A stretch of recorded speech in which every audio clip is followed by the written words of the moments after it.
귀한 교회 제가 찾아뵙게 되고 또 함께 말씀을 나눌 수 있어서 너무 감사하고요. 특별히 제가 제2 유형 교회 그 얘기를 좀 들었었어요.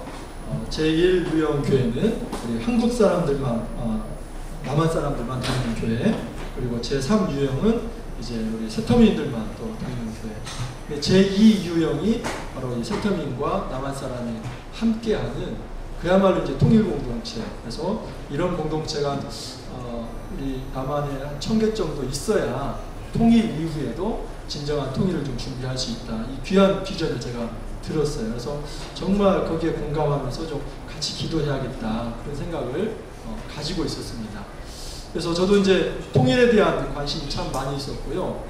전북 학원복음화 협의회 제가 총무를 할 때 한 달에 한 번씩 통일 기도회를 했습니다. 그래서 남북나눔운동에 우리 윤한철 국장과 연결을 해서 좋은 강사님들 모셔서 이렇게 저희가 강의를 듣고 함께 기도하고 그런 때가 있었습니다. 그래서 이 통일에 대한 그 생각들과 열망이 굉장히 많고요.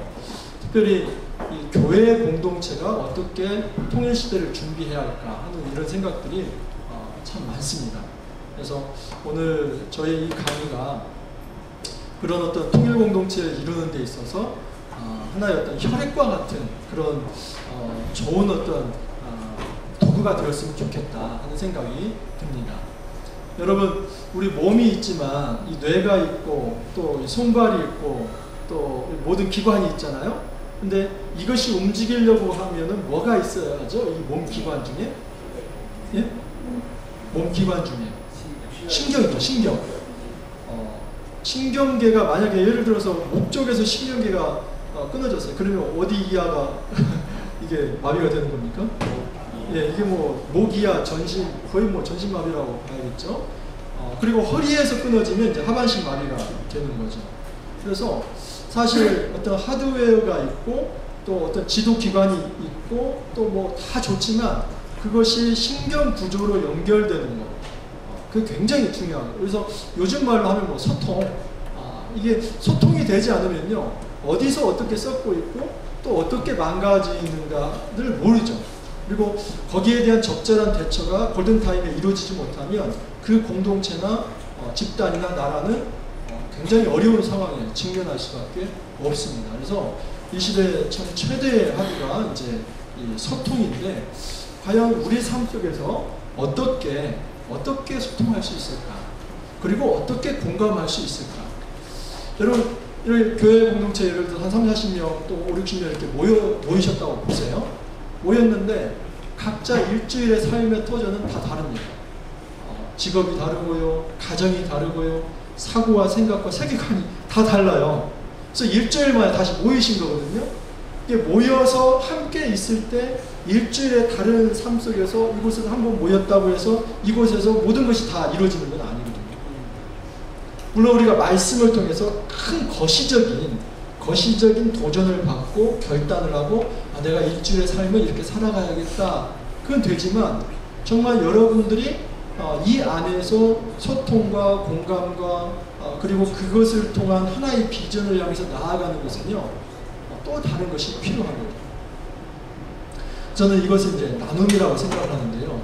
우리가 어떻게 할 것인가. 특별히 이 말씀을 가지고 같은 말씀으로 하나가 되는 작업. 이것은 공동체가 하나가 되는 작업일 뿐만 아니라 나아가서 비전을 주는 중요한 도구가 될 수 있다라고 생각을 합니다. 지금 이 파워포인트가 잘 안 뜨는 것 같아요. 네, 제가 이제 계속 그냥 말로 풀어 나가겠습니다. 제가 좀 묻어서 좀 벗고.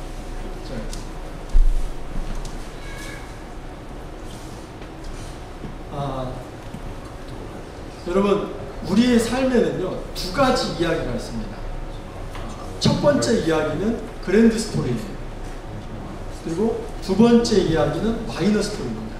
그래서 여러분들이 이 강의를 들으시고 이 두 이야기가 만나는 것이 무엇인지 제가 처음에 제가 답을 드리지 않습니다. 근데 강의가 끝난 후에 두 이야기가 만나는 것이 무엇인지에 대해서 여러분들이 이해를 하시면 이 강의는 성공한 것입니다. 그리고 그것이 성경을 우리가 왜 읽어야 하는지에 대한 이야기를 할 것입니다. 저는 이제 제가 사역하는 단체가 성서 유니온인데요. 여러분 혹시 성서 유니온 들어보셨어요? 네. 성서 유니온 매일 성경 만들어내는 기관이잖아요. 그래서 이 성서 유니온에서는 주로 이제 성경 읽기 사역을 합니다. 그래서 성경을 어떻게 잘 묵상할 수 있을지 돕는 일을 하죠. 근데 이제 제가 이렇게 성경 묵상 강의를 다니면 많은 분들이 성경 묵상에 대해서 오해를 하는 데가 있어요. 어떤 지점에서 오해를 하냐면 성경 묵상하니까 대부분 여러분 묵상하면 드는 생각이 어떻습니까? 묵상하면 드는 어떤 이미지들이나 어떤 그런 것들이 뭡니까? 좀 생각하는 거죠. 그렇죠. 생각. 이 묵상하면 주로 우리 그 지성, 감성, 또 의지 중에 어디를 좀 많이 사용한다고 생각을 해요? 지성이죠. 지성. 대부분이 그렇게 생각하거든요. 그래서 성경 묵상하면요, 어렵다는 얘기들을 많이 해요. 그러니까 내가 지성적으로 성경을 연구하고 그 속에서 뭔가 메시지를 찾아내야만 된다는 이 부담감이 굉장히 큽니다. 근데 지성을 사용하는 건 맞아요. 저희들이 성경 묵상할 때 이 지성을 쓰는 건 맞는데 성경 묵상에 대한 정의는 틀렸습니다. 성경 묵상은 지성으로 성경의 뜻을 깨달아 아는 것이 아니라 하나님과 내가 성경이란 도구를 통해서 교제하는 겁니다. 좀 쉬운 얘기로 하면 데이트. 혹시 데이트 중이신 분이 있으세요? 결혼하시고도 데이트 하시면서 사시면 참 금술 좋은 거죠. 그래서 평생 이 아내가 여자로 보이는 거 얼마나 좋은 겁니까? 이 웃음은 뭐죠 지금? 예. 그러니까 평생 나이가 20년, 30년이 들어도 아내하고 데이트한다 생각을 하면 얼마나 좋아요? 여러분, 우리 마음을 설레게 하는 게 이 데이트죠. 근데 막 데이트하는데 막 머리 복잡해가지고 가서 내가 무슨 얘기를 해야 할까? 만나면 또 어떻게 설득을 시켜야 할까? 또 내가 어떻게 점프해서 뭐 얘기를 잘 들어야 할까? 막 이런 부담감 속에서 만나세요? 그런 부담감 속에서 만난다면 아직 무르익지 않은 관계죠. 대부분 여러분 데이트는 만나면 좋고 헤어지면 또 만나고 싶고 이런 거잖아요. 우리가 성경 묵상이라는 정의를 여러분 수정하셔야 합니다. 성경 묵상이라고 하는 것은 내가 성경을 잘 깨달아서 뭔가 새로운 지식을 얻어서 내가 큰 은혜를 받고 이게 성경 묵상이 아니라 성경 묵상은 하나님과 대화를 나누는 과정입니다. 근데 그 대화를 어떻게 나누냐면 성경을 통해서 합니다. 그렇기 때문에 우리가 이 성경이 무엇인지에 대한 인식이, 의식이 안 돼 있으면은 성경 묵상은 이루어지지 않아요. 저는 그랜드 스토리를 이제 조금 얘기를 하려고 합니다. 여러분, 하나님 나라 혹시 들어보셨어요? 네, 한목사님 이제 속한 교회라면 제가 볼 때는 하나님 나라에 대한 의식들이 있으실 거라고 생각을 해요. 여러분, 많은 사람들이 천국은 언제 가는 거라고 생각을 해요? 죽어서 내가 가는 곳을 천국이라고 생각을 하죠. 근데요, 하나님 나라는 죽어서 가는 것도 우리가 하나님 나라예요. 큰 시각에서는. 그렇지만 하나님 나라는 하나님의 통치가 임하는 곳입니다. 다시 말해서 여러분 모두, 우리 모두가 거듭난 하나님의 형상, 예수 그리스도의 그 십자가를 통해서 새로워진 회복된 하나님의 형상이라고 한다면 그 형상은 하나님의 뜻을 대신 실천하는 사람들이에요. 그러면 여러분, 사람이 하나님의 뜻을 실천하는 거잖아요. 그렇죠? 그렇죠? 네. 하나님이 우리 지금 눈에 안 보이시지만 하나님께서는 나를 통해서 하나님의 뜻을 실현한다면 이곳은 하나님 나라가 될 수 있습니까? 없습니까? 있습니다. 여러분들이 하나님의 형상이 되고 복음의 씨가 되어서 하나님의 뜻을 이곳에서 실현한다면 이곳이 바로 하나님 나라예요.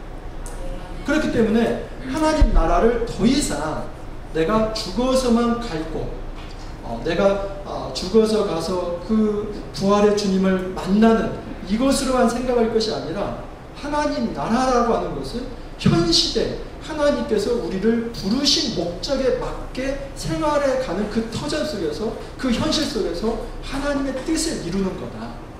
생각을 하신다면 하나님 나라 폭이 굉장히 커집니다. 여러분, 하나님 나라를 인식할 때 가장 중요한 것은요, 창조입니다. 한번 제가 이렇게 오후 시간이기 때문에 퀴즈 한번 해볼게요.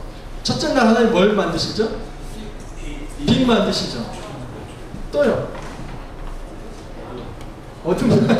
네, 어둠. 또요. 어둠이 있어야 또 빛이 있죠. 그렇습니다. 또요. 여러분, 두 번째 날 뭘 만드세요? 하늘이요. 하늘이라고, 그러면 하늘이라고 하는 것이 지금 우주 공간에 있는 걸 얘기해요? 아니죠.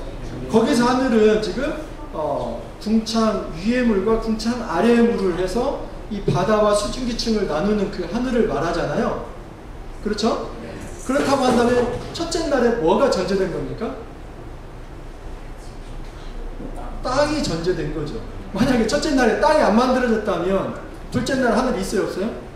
없어요. 그래서 이 첫째 날에 만든 이 천지라고 하는 것은 하늘들과 땅, 그래서 우주 공간이 이미 첫째 날의 작품입니다. 단, 여러분, 첫째 날에 그 원시의 빛을 하나님께서 주셨어요. 그리고 넷째 날에 해, 달별이 있죠. 그래서 넷째 날의 해, 달별은 첫째 날에 원시의 빛에 에너지가 투과되는 과정이에요. 그 에너지를 통해서 하나님께서는 채움의 역사를 이루신 겁니다. 기초는 빛이고 해달별은 이제 그 채움의 결과죠. 둘째 날도 마찬가지예요. 하늘을 만드셨어요. 그리고 밑에는 바다겠죠. 그러면 당연히 다섯째 날에는 그 하늘에 뭐가 채워질 수 있어요? 새. 그리고 바다에는 물고기. 셋째 날에 여러분 이 바다의 물을 한 곳으로 딱 모으니까 뭐가 드러나죠? 육지가 드러나죠. 육지에 식물이 생겼어요. 그래서 여섯째 날에 당연히 그 식물을 먹고 사는 뭐가 있을 수 있습니까? 식물이 먹는군요. 네. 식물을 먹고 사는 뭐가 있죠? 동물. 네. 그리고 이 창조 때에는요, 육시가 허락하지 않았어요. 평화의 세계이기 때문에. 그래서 사람을 만드셨어요. 그래서 여섯째 날에 동물과 사람이라고 하는 것은 셋째 날에 그 땅을 바탕으로 만들어진 겁니다. 그래서 창조는 기초와 체험을 통해서 인간을 향한, 그래서 여러분, 사실 휴머니즘은 성경에서 나온 이야기예요. 이 마르크스 사상에서 이 휴머니즘은 어떤 그 유물론적인 인본주의적, 그래서 인간 중심의 나라를 이야기하지만 성경에서는 하나님이 사람에 대한 관심이 굉장히 큽니다. 그래서 하늘에서 땅으로, 땅에서 사람으로 관심이 내려오거든요. 근데 하나님께서 그 여섯째 날까지 만드신 세상을 두고 보시기에 뭐 했다고 그래요? 심히 좋았다. 심히 좋았다. 심히 좋았다. 이 좋았다는 말이요, 사실은 관계적 용어입니다. 그러니까 하나님이 말씀하신 대로 그대로 된 상태, 이것이 하나님 마음에 흡족한 거예요. 그리고 좋았다고 하는 그 상태는 완성입니다. 컴플릿이라고 하죠. 피니시, 맞춰졌어요. 그리고 안식을 누리는 겁니다. 그래서 제7일째 안식이라고 하는 것은 6일째 쉬고, 그 다음에 6일까지 일을 하고 제7일째 쉬고, 다시 6일 동안 또 일하고 제7일째 쉬고, 이게 아니라 창조 때의 안식은 6일 동안 창조된 그 창조의 세계가, 그 안식이 어떻게 돼요? 계속 유지되는 겁니다. 그리고 사람들에게 그것을 누려라고 말씀하시죠. 그럼 뭘 누릴 것입니까? 여러분, 창조 세계에서 누릴 게 뭡니까? 대답을 해보세요. 즐거움. 또 기쁨. 또요.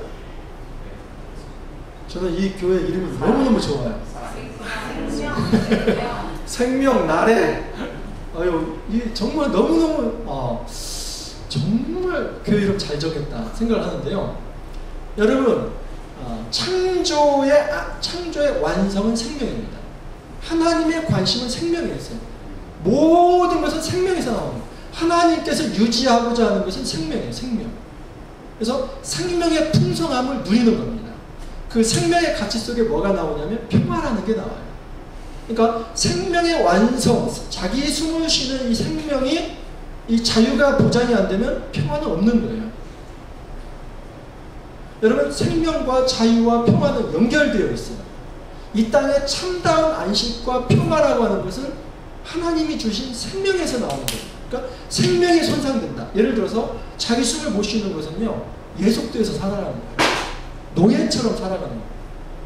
그런 사회에는 안 돼요. 사람이 자기 숨을 쉬고 살 수 있어야 돼요. 하나님께서는 모든 사람에게 자기 숨을 쉴 수 있는 권리를 주신 거예요. 그 생명을 누리고 그 생명 속에서 그 생명이 누린다면 죽음이 없는 상태거든요. 없는 상태에서 모자람이 없기 때문에 싸울 일이 없죠. 그래서 평화가 유지가 됩니다. 그 속에서 참다운 안식, 이 어떤 이 마음의 누림이 일어나십니다. 여러분, 이게 아름다운 하나님 나라예요. 근데 이 아름다운 하나님 나라가요, 어떻게 깨지게 됩니까? 성경에 보면 어떻게 깨지게 되죠? 죄죠, 죄. 아담과 하와가 죄를 지었는데 그 죄라고 하는 것이 뭐예요, 여러분? 죄가 뭡니까? 뭐 이렇게 거짓말하고 사기치고 또는 뭐 도둑질하고 이거죠. 하나님 말씀에 대한 불순종이죠. 여러분, 사단의 말과 하나님 말이 있는데 이 아담과 하와는 누구 말을 더 신뢰를 합니까? 사단의 말이죠. 그래서 그 반드시 죽는다. 그게 무트 그래요. 우리 한 목사님 더 이제 원래 원어 대장이세요. 잘하시는데 히브리의 무트 제가 이렇게 뭐라고 하죠? 번데기 앞에서 이런 걸 보고 이제 주름 잡는 좀 주름 좀 잡아볼게요. 여러분, 무트 그래요. 죽는다. 그 말은 반드시 죽는다 하거든요. 근데 하와가 그 말을 바꿉니다. 죽을까 하노라. 그냥 무트 한 번을 쓴 거예요. 그러니까 하나님은 죽는다 했는데 하와는 죽는다. 우리말에 죽을까 이런 말 쓰잖아요. 근데 히브리에서 그러지 않아요. 무트 했는데 하나님 무트 했어요. 죽는다. 근데 하와는 무트 한 번만 쓴 거예요. 사실 거짓말은 아니지만 말씀에 타협을 한 거죠. 근데 사단은 뭐라고 얘기하냐면 무트 그래요. 죽는다? 아니, 안 죽는다 그래요. 그러니까 안 죽는다, 죽는다. 이건 정반대 얘기죠. 그 가운데서 사단은 이게 저울질을 하다가 누구 편에 서는 거예요? 사단 편에 서는 거예요. 이유는 딱 한 가지. 하나님처럼 되고 싶은 거예요.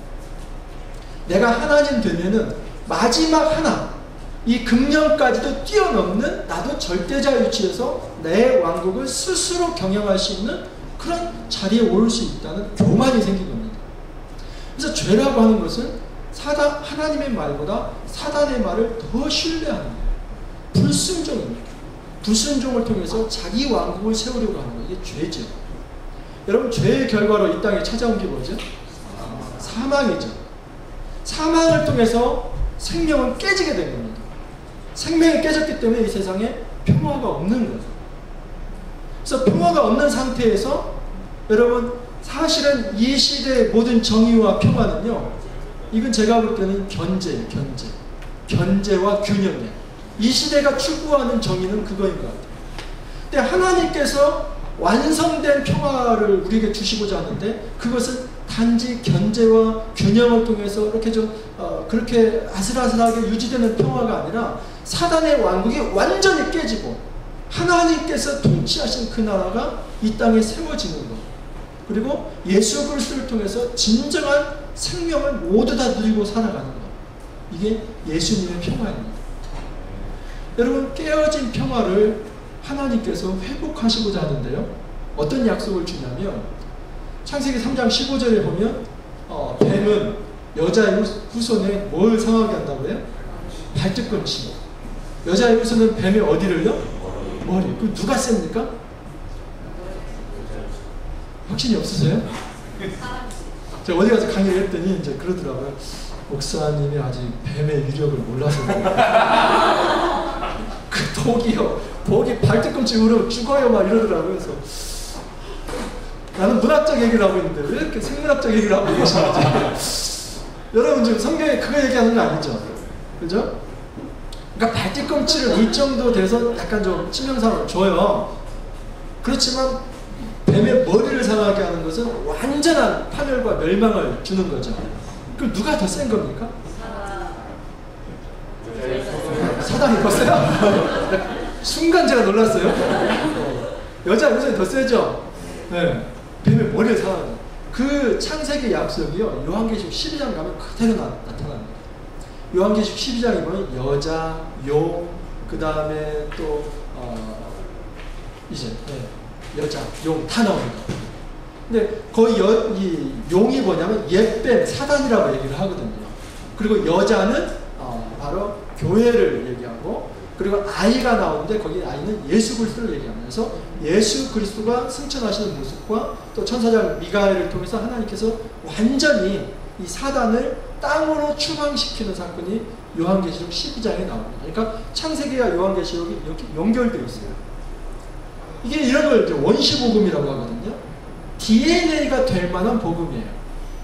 근데 이 사람을 이제 추방시키면서 뭘 입히시죠? 가죽옷. 여러분, 가죽옷을 입힌다는 것은 일단 뭐가 전제가 되는 겁니까? 사람을 죽일 때는 살인이라고 하는데 우리 돼지나 양 죽일 때는 살인이라고 안 하고 도살이라고 하죠. 그래서 여러분 이렇게 그 양을 잡는다든지 짐승을 잡았을 거 아니에요. 그럼 반드시 이렇게 흘리는 게 뭐예요? 피입니다. 피의 언약이 있어요. 그래서요, 이 가죽옷 자체는 보호를 상징하는 것이지만 하나님께서는 이미 자기 아들을 준비하십니다. 여러분, 구약에 보면 6월절 어린 양 나오죠. 6월절이라는 게 이제 너물유, 너물월, 패스오버 한다고 하잖아요. 그래서 이런 장애물이 있으면 여기를 이렇게 넘어가는 게 이게 6월이죠. 5월 다음에 6월이 아니에요. 그래서 6월달 지키는 그게 아니고 패스오버, 넘어가는 절이에요. 근데 여러분, 어떻게 하면 이 집을 멸망시키지 않고 넘어갈 수 있을까요? 죽음의 천사가? 뭘 잡아야 돼요? 어린 양을 잡아서 그 피를 문설주에 바르면 넘어갑니다. 여러분, 이것은요, 그 집안에 있는 사람이 이미 죽었다는 것을 전제하고 넘어가는 거예요. 성경에 이제 우리 헤렘이라는 말이 있죠. 들어보셨어요? 헤렘. 나중에 이제 한국사님 더 자세히 가르쳐 주실 텐데, 헤렘이 거룩이라, 그 봉헌물이라, 원래는 봉헌물, 드려진 것. 근데 나중에 이제 거룩, 이제 헤렘 전쟁, 거룩한 전쟁 그러는데요. 여러분, 헤렘 전쟁 딱 선포가 되면요, 그곳에 있는 심지어 유아, 그 다음에 가축까지 다 이제 죽이는 전쟁이 헤렘 전쟁입니다. 그 여호수아가 여리고성을 쳤을 때 그런 거예요. 그래서 여호수아 묵상하시는 분들은 다 이제 그 시험에 들어요. 하나님은 전쟁이신가 보다. 하나님은 이게 어린아이까지, 이 유부녀까지 이렇게 잔인하게 하나님 죽이셔, 생축까지 다 죽이신다, 이렇게 생각을 하거든요. 근데 이 헤렘은 뭐냐면 드려지는 거예요. 드려지는 거. 근데요, 여리고성에 기생 라합은 여러분 죽었어요, 안 죽었어요? 살았죠. 살았어요. 그 기생 라합은 어떻게 살게 된 겁니까? 정탐꾼을 숨겨주었죠. 그 숨겨준 행위는 믿음이에요. 여러분, 믿음을 가진 자는 생명으로 드려집니다. 믿음이 없는 자는 죽음을, 그러니까 하나님 나라의 행진에 저항하는 자는 죽음으로 드려지는 거예요. 그러나 그 하나님 나라 행진에 굴복하고 믿음으로 그것을 받아들이는 자에게는 생명으로 드려져요. 근데 그 생명으로 드려질 때 방식이 제사 방식이에요. 이 양을 잡아놓고 양을 죽인 것이 하나님의 공의에 의해서 내가 죽은 것을 칭하고, 그리고 나를 생명으로 받으시는 거예요. 그래서 양을 죽인 것은 양의 피의 효력이 있는 게 아니라 그것을 행하는 순종, 이걸 믿음이라고 하거든요. 그 믿음을 가진 자에게 하나님께서는 생명을 주신다는 겁니다. 여러분, 이뤄놓고 본다면 지금 창세기의 약속한 이 가죽옷이라고 하는 것은요, 단순한 게 아니에요. 그것이 이제 이 제사와 또 아브라함에게서도 이제 이 제사를 드리거든요. 근데 아브라함에게 약속을 주세요. 약속. 그래서 씨와 땅의 약속이에요. 하나님 나라 백성을 하늘의 별처럼 바다의 모래처럼 많게 하리라. 조건이 있어요. 400년 후에, 지금 아니에요. 그리고 약속의 땅에서. 여러분, 이 약속에 따라서, 이 아브라함 언약이라는 약속에 따라서 모세는 400년이 지난 후에 출애굽을 합니다. 그리고 아브라함의 후손인 이 요셉이 이런 얘기를 해요. 내가 죽더라도 내 해골을 꼭 메고 가서 가나안 땅에 나를 묻어다. 그리고 아브라함과 이삭과 리브가와 야곱이와 같은 무덤, 사라를 묻었던 그 막벨라 거기에 같이 묻히게 됩니다. 그러니까요, 지금 제 이제 강의를 잘 따라오세요. 아름다운 창조를 이루셨는데 그 창조된 세상이 타락했어요. 타락한 세상에 하나님께서 구원의 약속을 주시는데 그것은 바로 언약입니다. 언약. 이 언약이 아브라함으로부터 시작이 되는 거예요. 그 언약을 모세가 400년 후에 받았어요. 그게 시내산 언약이고 또 모압 언약이에요. 또 모압을 지나서 가나안 땅에 들어가는데 7년 전국전쟁을 누가 이끌고 가죠? 여호수아죠. 그래서 호세와 예수와 다 같은 일이에요. 여호수아가 땅을 정복해 들어가거든요. 거기서 맺은 언약이 세겜 언약이에요. 사무엘하 7장에 보면 나단 신탁을 통해서 다윗에게 또 언약을 줍니다. 근데 아브라함에게 했던 언약과 비슷해요. 너의 몸에서 날 자 그를 통해서 네 왕위를 영원하게 할 것이다. 이게 다윗 언약의 핵심이에요. 그런데 다윗 언약이 이루신 그 하나님 나라의 작은 모델이 이제 솔로몬 이후에 분열이 됐죠. 포로가 돼요. 그래서 나타난 사상이 뭐냐면 메시아 사상이에요. 포로 바로 직전에 예레미야를 통해서 새 언약에 대한 얘기를 합니다. 에스겔을 통해서 평화 언약을 얘기를 해요. 그리고 예수님은 바로 이 하나님 나라 언약에 따라서 이 땅에 오십니다.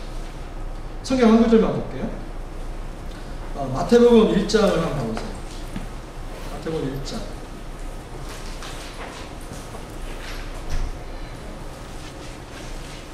자, 마태복음 1장 1절. 같이 한 목소리로 한번 같이 읽어볼까요? 시작. 아브라함과 다윗의 자손 예수 그리스도의 계보라. 여러분이 그냥 이거 흔히 읽을 수 있는 책이에요. 근데요, 이게 중요합니다. 아브라함과 다윗의 자손 예수 그리스도의 계보라. 계보라는 말은 족보라는 얘기거든요. 아브라함과 다윗의 자손 예수 그리스도의 톨레도시다. 이 족보다라고 얘기를 해요. 여러분, 왜 아브라함 얘기를 했겠어요? 왜 다윗 얘기를 했겠어요? 지금 하나님께서 아브라함에게 주셨던 그 아브라함 언약을 누가 이어받았다는 거예요? 다윗이 이어받았고, 다윗의 후손인 예수 그리스도가 이 땅에 오심은 그냥 인간의 몸으로 오신 게 아니라 하나님 나라 언약을 성취하기 위해서 왔다는 것을 보여주는 것입니다. 여러분, 갈라디아서 3장 16절 한번 보세요. 갈라디아서.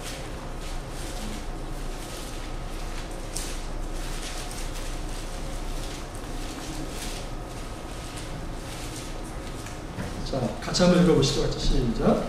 이 약속들은 아브라함과 그 자손에게 말씀하시는데 여럿을 가리켜 그 자손들이 하지 아니하시고 오직 한 사람을 가리켜 내 자손이 하셨으니 곧 그리스도라. 네. 여러분, 여기 보십시오.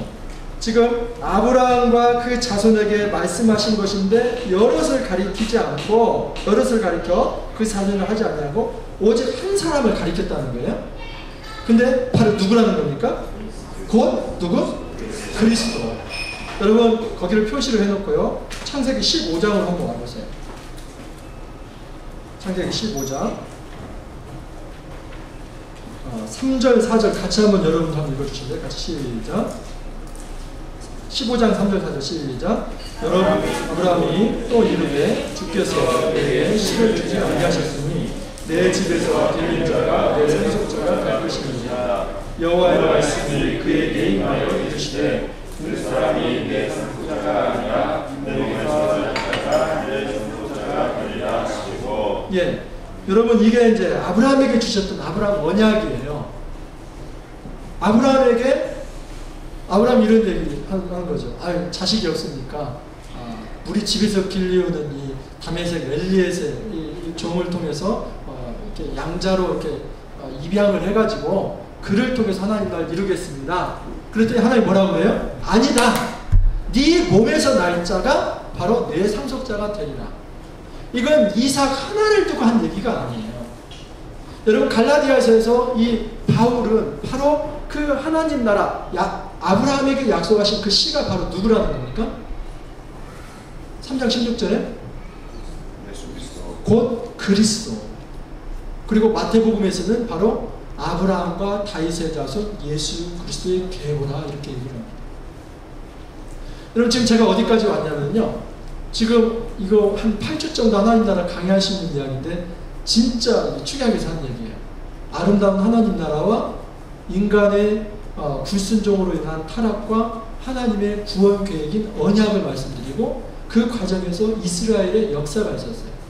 그리고 그 역사 후에 이 언약을 성취하기 위해서 하나님이시지만 이 땅에 내려오신 성육신하신 그리스도가 예수가 바로 진정한 그리스도 메시아가 되셨다는 것이 성경의 이야기입니다. 여러분 예수님의 오심을 통해서 그분이 십자가를 지시고 부활하심을 통해서 이 땅에 선물하신 게 하나 있어요. 선물하신 어떤 하나가 아니라 인격이에요. 인격이신 누구를 지금 선물하시고 가셨습니까? 성령. 물론 삼위일체 성령 하나님은 계속 계셨지만 예수 그리스도가 승천하시면서 이 땅에서 교회 공동체를 붙들고 그 교회 공동체를 하나 되게 하고 교회 공동체를 통해서 일을 하실 분을 성령을 두시고 가신 거예요. 그래서 이 시대를 우리가 성령 시대라고 얘기를 해요. 그렇지만 여러분 이것은 성령의 개인의 독단적 사역이 아니라 그리스도의 영입니다. 그래서 성령께서 교회를 통해서 일하시는 시대가 바로 이 시대죠. 이건요 사도행전 29장의 이야기예요. 29장 한번 찾아볼까요? 찾아보시는 분 사도행전 몇 장에서 끝나요? 28장에서 끝나요. 제가 무슨 불건전한 성령 운동체 얘기를 하는 게 아니에요. 여러분 이 이론은 맞는 거예요. 28장에서 여러분 이 성령의 사역이 끝납니까? 지금 지속이 되고 있습니까? 지속이 되고 있어요. 하나님께서 교회를 세우시는 일은 지금도 지속이 되는 거예요. 하나님께서 만방에 모든 곳에 복음을 전하고 공동체를 세워서 그곳에 하나님의 통치가 교회를 통해서 이루어지는 이 사역을 지금도 하시는데 그것은 바로 성령을 통해서 하시는 사역입니다. 여러분 요한계시록은요 사도행전과 요한계시록 사이에 이 역사를 우리에게 남겨놓는 거예요. 그래서 28장에서 바로 어디로 뛰냐면 요한계시록으로 뜁니다. 나머지 이제 서신서들은 이제 신학적으로 다 얘기를 하는 거고요. 그래서 요한계시록에서는 예수님께서 다시 오실 것을 얘기하시는데 핵심은 다시 오실 것에 대한 이야기가 아니라 현재를 살아가고 있는 교회 공동체가 고난과 핍박 속에서도 어떻게 승리한 공동체로 또 전투하는 공동체로 살아갈 것인가 그 도전을 하는 게 요한계시록입니다. 당시요 로마 시대 네로의 어떤 이 핍박 이 상황 속에서 요한계시록을 준 이유는 한 훌라에 그냥 다가올 하나님 나라에 대한 큰 그림 그 정도가 아니고요. 그 이상을 준 것은 오늘을 견디게 하는 힘입니다. 아멘. 여러분 군인들이 제대 날짜가 없으면 어떻게 돼요? 네. 자살하죠. 여러분 아무리 힘들어도 이 국방부 시기는 돌아갑니까? 안 돌아갑니까? 네, 돌아가요. 그러니까 견디는 거거든요. 이 세상에 만약에 끝이 없다고 한다면 하나님의 의로운 심판과 그의 구원이 없다고 한다면 우리가 이 자리에 와 있을 필요가 없어요. 우리가 있는 이유는 뭐냐면 끝이 있기 때문입니다. 고난에도 끝이 있고요. 고통과 억울함에도 끝이 있고요. 모든 아픔에도 끝이 있습니다. 모든 슬픔에도 끝이 있습니다. 우리 눈의 눈물을 닦아주시고 영원한 창세 때 주신 그 창조의 생명과 풍성함 그 평화를 누리게 할 그 날이 있기 때문에 지금을 견딜 수 있는 것이지 그 소망이 없다면 견디지 못하죠. 여러분 요한계시록은 오늘을 살아가게 하는 말씀이에요. 먼 훗날에 어떻게 될까? 시한부 종말론처럼 며칠 날까? 이거 생각할 필요가 없어요. 그 말씀이 있기 때문에 오늘을 살아가게 하는 거예요. 여러분 여기까지가 그랜드 스토리입니다. 제가 첫 번째 하고 싶은 이야기예요. 이게 하나님 나라 이야기예요. 여러분 제가 하나님 나라 이야기 여기에 다 들어있습니다. 성경이 바로 하나님 나라 이야기예요. 성경이 어려운 이유는 뭐냐면 성경을 읽는데 너무 도덕적으로 윤리적으로 읽는 거예요. 성경을 읽는데 너무 신학적으로 읽는 거예요. 성경을 읽는데 너무 문학적으로 읽는 거예요. 여러분 성경이요 하나님 나라에 대한 큰 이야기를 우리에게 준다고 생각하고 읽어야만 합니다. 구약에도 신약에도 관통하는 하나님 나라 원리가 있어요. 그리고 그 중심에 예수 그리스도가 있는 겁니다. 그래서 예수 그리스도를 통해서 하나님께서는 어떻게 이 나라를 이루어 가실까 하는 얘기예요. 자, 근데 이제 중요한 얘기를 하나 할게요. 사도행전 28장은 끝났죠. 근데 우리는 지금 29장의 시대를 살고 있다고 그랬죠. 그렇죠. 왜냐하면 요한계시록이 아직 지금 예수님의 재림이 오시지 않았잖아요. 그 날까지는 우리가 살아가야 할 책임이 우리에게 있어요. 그러면 우리의 삶은 사도행전과 요한계시록 어디 중간에 있는 삶인 거죠. 동의가 안 되세요? 여러분들은 구약시대 살고 있어요 지금? 아니면 요한계시록 후에 살고 있어요? 아니죠. 예수님의 초림과 재림 어딘가에 우리의 삶이 있는 거죠. 그렇죠. 예수님 이름이 오셨고 앞으로 오실 날을 기다리고 있잖아요. 그래서 사도행전 29장의 시대를 우리가 살아가고 있다고 한다면, 그리고 그 29장 끝에 종말의 이야기를 이미 다 기록했다고 한다면, 여러분 이 그랜드 스토리는 나의 마이너 스토리도 포함하고 있다는 겁니다. 제가 성경에서 이제 몇 가지 한번 예를 들어볼게요. 예를 들어서 이제 룻기 아세요? 룻기? 여러분 룻의 이야기가 어떤 이야기예요? 룻이 죄송합니다. 나오미라고 하는 여인이 있었죠. 근데 나오미가 이제 모압 땅으로 건너갑니다. 거기서 남편과 두 아들이 있었는데 남편이 죽게 되죠. 그리고 두 아들이 죽게 되죠. 전혀 지금 새로운 얘기입니까? 그래서 남은 것은 시어머니와 두 자부, 이 두 며느리가 남았어요. 그래서 첫째 며느리가 누구예요? 오르바. 둘째 며느리가 룻이죠. 룻. 오르바는 좀 어머니 따라갈게요 이렇게 좀 이렇게 인사치레처럼 얘기하다가 떨어져 나갔어요. 근데 남은 게 누구예요? 룻 남았죠. 그래서 룻기는요 지금 이런 얘기예요. 시어머니에게 최대한 예의를 다 한 거예요. 네. 시어머니 혼자 놔둘 수 없어가지고 그냥 그래서 어머니 하나님 나의 하나님 됩니다 하면서 그냥 정말 사랑으로 어머니 잘 해준 거예요. 이거 헤세드라고 하거든요. 인자, 인애. 근데 이렇게 했더니 이 나오미가 우울증에 빠졌다가 정신이 좀 돌아와가지고 룻의 길을 열어주는 거예요. 그래서 보아스와 연결시켜주는 사실 중매 역할을 나오미가 합니다. 이건 나오미가 베푼 헤세드예요.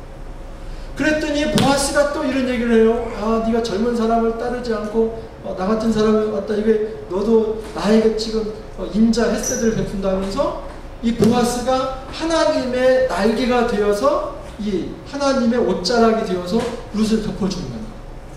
그래서 보아스도 헤세드를 주고 룻도 보아스에게 헤세드를 주는 거예요. 그러니까 이게 룻만의 헤세드가 아니라 서로 막 임자를 베푸는 거. 그래서 나중에 잘 먹고 잘 살았다 이제 이런 얘기예요. 이게 지극히 작은 가정 이야기입니다. 그냥 뒤에 사장의 끝부분을 얘기하지 않으면 지극히 작은 인자를 베풀어서 어머니도 좋고 며느리도 좋고 또 후손도 잘 낳고 뭐 이런 얘기예요. 그런데 룻기를 한번 보세요. 룻기 한번 찾아보십시오. 4장.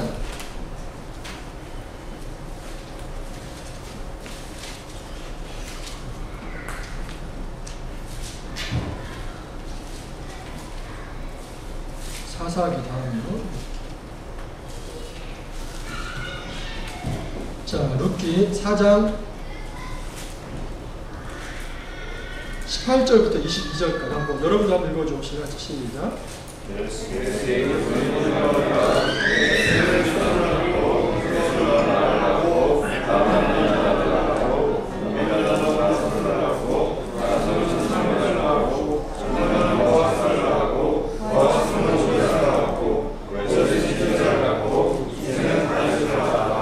야, 보세요 한번. 여기 보면은요, 이 살몬이 나오는데요. 이 살몬은 나중에 마태복음 1장 제가 나중에 찾아드릴게요. 살몬의 아내가 누군지 아세요? 라합이에요, 라합. 그 다음에 그렇게 해서 살몬은 또 누구를 낳아요? 보아스. 근데 보아스의 아내가 누구예요? 룻이죠, 룻. 그렇죠. 그래서 그 룻이 오벳을 낳고 오벳은 이새를 낳아서 이새는 누구를 낳아요? 다윗. 그러니까 마태복음 1장에 있는 이 족보가 여기서 나오는 거거든요. 여러분, 마태복음 1장의 족보는 그랜드 스토리예요. 이건 단지 족보 이야기가 아니라 하나님 나라가 예수 그리스도까지 어떻게 지금 장구하게 흘러와서 예수님이 하나님 나라를 회복할 자로 이 땅에 오셨는가 하는 것을 보여주는 겁니다. 선언이에요. 근데 구약에 이미 이 룻이 그 그랜드 스토리에 연결되어 있다. 그림을 놓고 본다면 저기서도 창조가 이루어졌다고 하세요. 창조, 타락, 언약과 이스라엘 역사와 예수님 초림과 교회 시대와 새 창조가 있다면, 여러분, 룻은 저 구약의 어느 시대에 작은 시골에서 일어난 이야기예요. 마이너한 이야기입니다. 근데 이 마이너한 이야기는 큰 그랜드 스토리와 연결이 돼요, 안 돼요? 확신이 없으세요? 이 성경의 큰 그랜드 스토리 속에서 룻의 이야기는 지극히 작은 이야기죠. 한 여인이 얼마나 헷세들을 통해서 그 집안을 좀 이렇게 좀 평화롭게 만들었는가 이 이야기잖아요. 근데 룻은 바로 다윗의 증조모가 됩니다. 그리고 다윗을 통해서 아브라함에게 주셨던 하나님 나라 언약이 1차 모델적으로 완성이 돼요. 그리고 다윗은 마태복음 1장 1장을 보면은 아브라함과 다윗의 자손 예수 그리스도의 계보를 하면서 언약의 아주 중요한 이름으로 등장하게 됩니다. 그리고 예수님은 다윗의 자손으로 이 땅에 오게 됩니다. 그러니까 예수님까지 이어진 그 장구한 역사 속에서 룻의 이야기는 작은 이야기지만 그 엄청난 그런 큰 스토리에 영향을 줍니까, 안 줍니까? 혼미하세요? 여러분, 영향을 줍니까, 안 줍니까? 작은 헷세들의 몸부림이지만 다윗을 태어나게 하기로 엄청난 영향력이잖아요. 이제 마태복음 1장을 다시 한번 봐보세요. 제가 이제 두 이야기 만남의 접점을 한번 알려드릴게요. 자, 마태복음 1장 찾아보시고 3절부터 6절까지 한번 여러분들 한번 읽겠습니다. 같이 시작.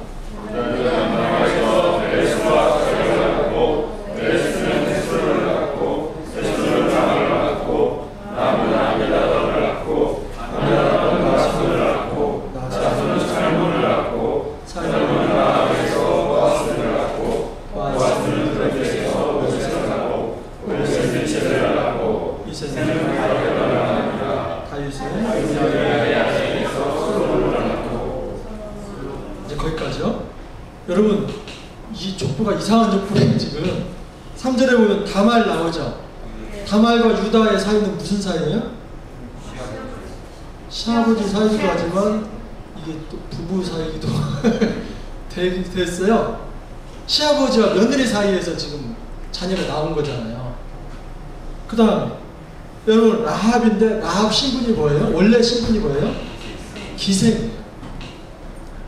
지금 우리는 아주 그 기생을 좋은 표현으로 한 거예요. 몸 파는 여인이었어요. 여러분, 5절에 보면 룻은 이방 여인입니다. 그리고 우리아의 아내는 유부녀예요. 이 족보가 지금 어떻게 된 족보예요? 이게? 예수님의 이야기예요. 다른 이야기가 아닙니다. 예수님이 이런 혈통을 가지고 이 땅에 오셨어요. 여러분, 하나님 나라의 그 큰 스토리에 기여한 사람들이 대단히 정말 자격 있고 또 훌륭하고 흠없는 사람들이 아니라 흠도 많고 자격도 안 되고 너무나 연약한 자들이지만 그 사람들이 하나님 나라의 큰 이 이야기 속에 들어가 있다는 거예요. 여러분, 이것이 성경 이야기라고 한다면 우리도 마찬가지입니다. 제가 이 교회에 올 일을 어떻게 생각했겠어요? 그리고 여러분들이 지금 이 생명나라의 교회에서 이 교회에서 생활할 것을 어떻게 생각하셨어요? 저는 지금 이제 성서 유니온에 사역을 하거든요. 지극히 저는 개인이에요, 개인. 작은 나랫짓을 하는 개인이에요. 그렇지만 남서울 지부라는 네트워크 있어요. 그리고 저희는 13개 지부가 있거든요. 그리고 한국 성서유니온 이루고, 한국 성서유니온은 이제 한 120개국의 이 인터내셔널 SE와 연결이 되어 있어요.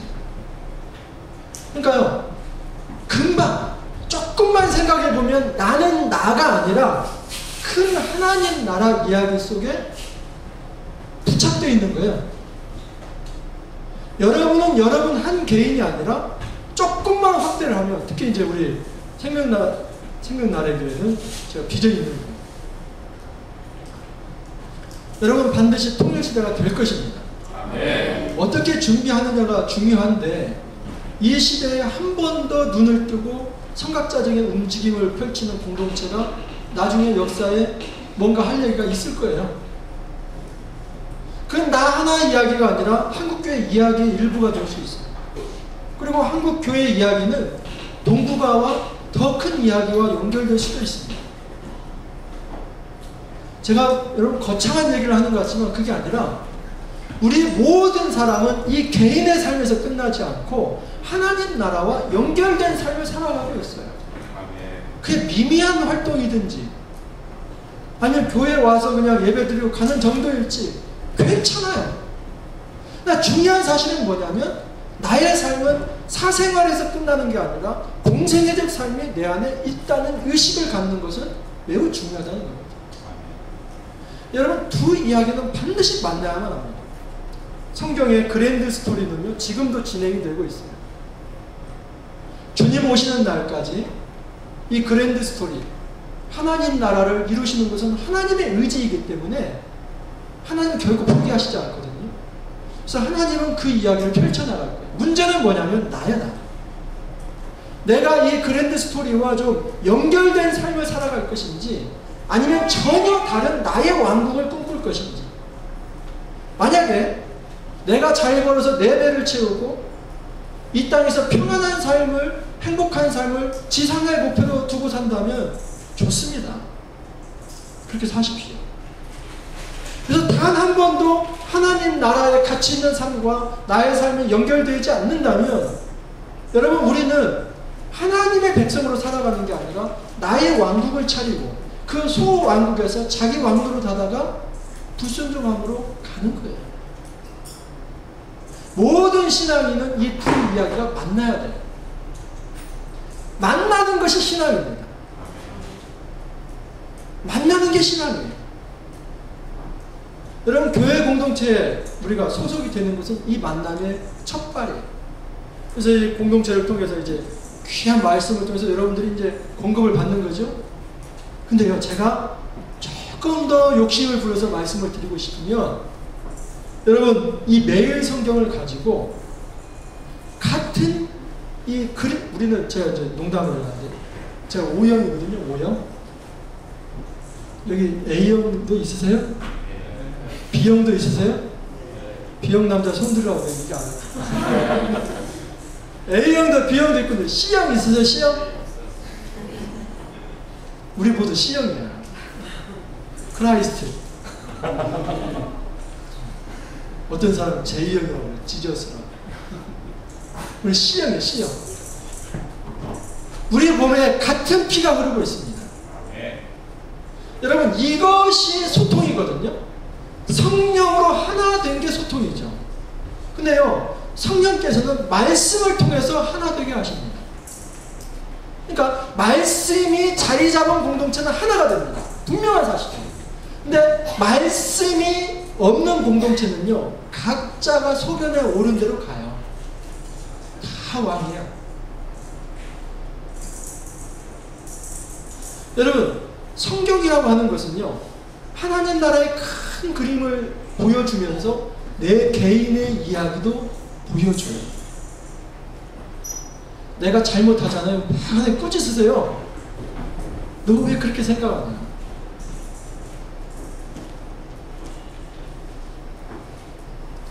저 이제 우리 큰딸이 고2, 그 다음에 둘째가 중3, 그리고 막내가 초2인데, 큰딸이 저하고 성격이 비슷해요. 늘 한번 한번 쫙 그냥 부딪혔다가 또 막 그러는데, 아무튼 어떤 집은 아빠들이 이렇게 딸하고 잘 지낸다는데 저는 어렵더라고요. 딸이 어려워요. 그리고 딸이 굉장히 논리적이야. 한번 따지기 시작하면 끝장을 보는 애야. 그래서 저도 상당히 논리적이거든요. 그래서 지기 싫어하고 논리적이고, 근데 둘이 맞붙으니 그냥 답은 안 나오죠. 근데요, 말씀을 통해서요, 저를 돌아보게 합니다. 특히 이제 요즘 욥기 말씀을 묵상을 하는데, 딸이 화상을 입었어요. 그 압력밥솥을 이렇게 힘이 좀 세거든요. 이게 압력이 다 빠져야 하잖아요. 근데 반전이 다 빠졌을까? 근데 이게 안 열리죠? 일반 사람 못 열어요. 근데 얘는 힘이 세가지고 열었어. 펑 터진 거야, 이게. 아주 뭐 그 백숙을 해놓은 건데 막 그 대추 막 마늘 이런 게 막 다 튀어가지고 이도 화상을 입었어요. 양쪽 팔에 아주 막 기부스처럼 이렇게 해가지고 지금 다니고 있어요. 화나기도 하고 그냥 아프기도 하고. 그래서 이제 강남에 그 베스티안 화상병원이랑 거기 하나 있고 이제 강북에 하나 있어서, 일반 피부과에서 내가 치료할 수 없다. 돈도 없는 사람이 딸 하나인데 이게 상처 생기게 할 수는 없어요. 그래가지고 제가 그냥 계속 그렇게 태워다 줘서 치료 받게 하고, 또 금요일 날에는 이제 뭐 학교에서 캠프 간다 하는데 오전에 치료 받기 위해서 저 가평 어디에요? 여기 허시아비 마을까지 이렇게 태워다 주고, 이제 좀 예비를 좀 알아보더라고요. 욥기 말씀을 묵상하면서 제 안에 어떤 도전을 주냐면, 사실 욥이 당한 고난이 그거잖아요. 그러니까 이유를 알 수 없는 고난이거든요. 그러니까 죄를 통해서 오는 권선징악적인 그런 어떤 고난이 아니라 이유를 알 수 없지만 당하는 고난이에요.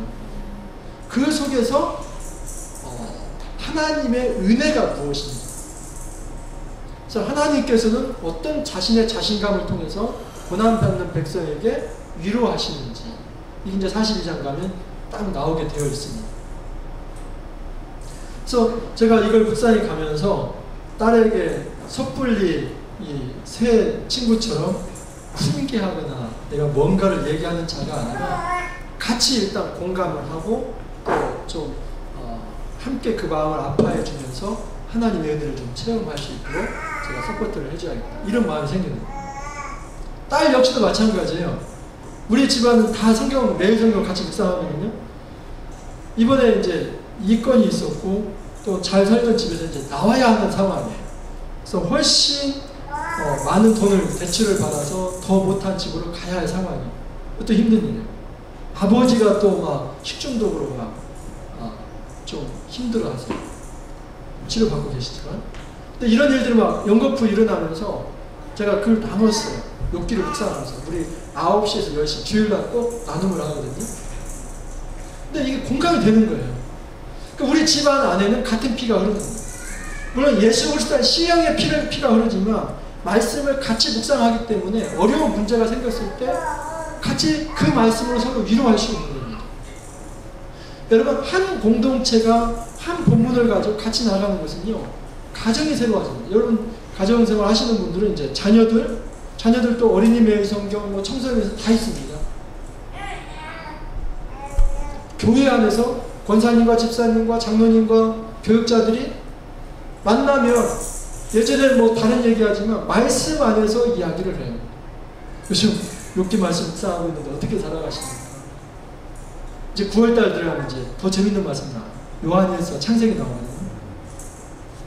그 속에서 여러분, 우리가 뭐 부적 찾듯이 오늘 하나님 무슨 말씀 주시 이런 게 아니에요.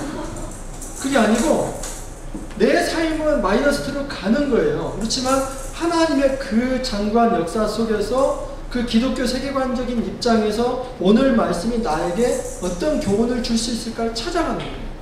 그래서 판단할 수 있는 힘이 생기는 겁니다. 이전에는 내 힘으로 내가 스스로 판단했지만 이제는 내가 판단하는 게 아니라 말씀의 지도를 받으면서 기도하면서 선택하는 거예요. 모든 선택을 그렇게 해나가는 겁니다. 공동체가 어려움이 있을 수 있어요. 우리 성서인은요, 풀리지 않으면은 따로 흩어져가지고, 예를 들어서 이제 사역자 협의회 한 23명이 모이는데, 회의를 하다가 이렇게 논쟁이 있어요. 잠깐 기도하고 합시다. 그래서 5분 정도, 10분 정도 브레이크 타임을 가지고 기도하고 다시 와서 그 문제 가지고 또 얘기를 해요.